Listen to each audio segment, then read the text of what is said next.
कथन और निष्कर्ष सीईटी के लिए एक सुनहरा नियम जो कथन में लिखा हो केवल वही मानो, अपनी राय मत जोड़ो। चलो समझते हैं एक नजर में। पहले मूल नियम, फिर निष्कर्ष कैसे जांचें, फिर पूर्वधारणा और अंत में कथन और तर्क। पहला मूल नियम, केवल दिए गए कथन को आधार मानो, अपना सामान्य ज्ञान मत जोड़ो और जो निश्चित रूप से निकले वही निष्कर्ष सही है। दूसरा, निष्कर्ष जांच। देखो कि निष्कर्ष कथन से सीधे निकलता है या नहीं। अगर वह बहुत व्यापक या अतिरिक्त हो तो गलत है। मापदंड यह है कि वह निश्चित रूप से सत्य हो। तीसरा, पूर्वधारणा। यह कथन के पीछे मानी गई बात होती है, जो कहे बिना ही मान ली गई हो। वह अतिस्पष्ट या असंबंधित नहीं होनी चाहिए। चौथा, कथन और तर्क। सशक्त तर्क वह है जो प्रत्यक्ष और प्रासंगिक हो। दुर्बल तर्क तुच्छ या असंबंधित होता है। और प्रश्न से सीधा जुड़ाव देखो। ट्रिक याद करो, कथन ही सत्य, राय बाहर। केवल दिए कथन से निष्कर्ष, बाहरी ज्ञान नहीं। जो निश्चित निकले वही सही। पूर्वधारणा, अनकही मानी गई बात। सशक्त तर्क प्रत्यक्ष और प्रासंगिक।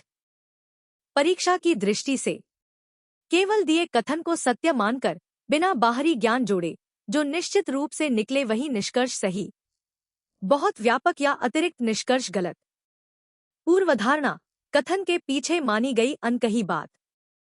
सशक्त तर्क प्रत्यक्ष और प्रासंगिक होता है। पहला सवाल, कथन निष्कर्ष प्रश्नों में निष्कर्ष किस आधार पर तय होता है? विकल्प, सामान्य ज्ञान से, केवल दिए कथन से, अपनी राय से या समाचार से?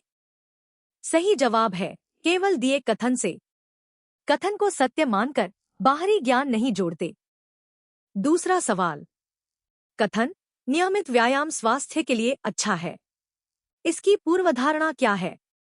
विकल्प, लोग स्वस्थ रहना चाहते हैं, व्यायाम कठिन है, सब व्यायाम करते हैं, या स्वास्थ्य महंगा है?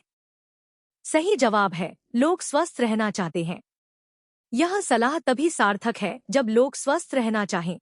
यही अनकही पूर्वधारणा है। तीसरा सवाल, एक निष्कर्ष कब सही माना जाता है? विकल्प, जब संभव हो, जब कथन से निश्चित रूप से निकले, जब रोचक हो या जब व्यापक हो। सही जवाब है जब वह कथन से निश्चित रूप से निकले। केवल संभव होना पर्याप्त नहीं।